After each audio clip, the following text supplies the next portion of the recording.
ప్రియులారా, మత్తయి సువార్త 25వ అధ్యాయంలో ఉన్నటువంటి 10 మంది కన్యకలు వృత్తాంతంలో ఒక మర్మాన్ని నేను మీకు తెలియచేయాలనుకుంటున్నాను. అదేంటంటే ఆ 10 మంది కన్యకలు అంటే ఇక్కడ ఆత్మీయ కోణంలో రక్షించబడిన వారు, యేసుక్రీస్తు అనే వధువుతో నిశ్చితార్థం అయిన వాళ్ళు, అంటే ఆయనతో సంధి చేసుకున్న వాళ్ళు, అనగా రక్షించబడిన వాళ్ళే.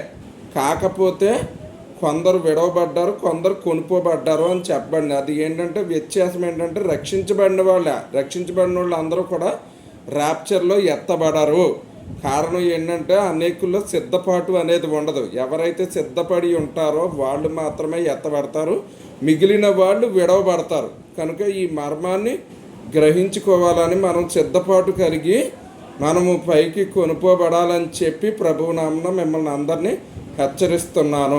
దేవుడి వాక్యమును దీవించును గాక. ఆమెన్.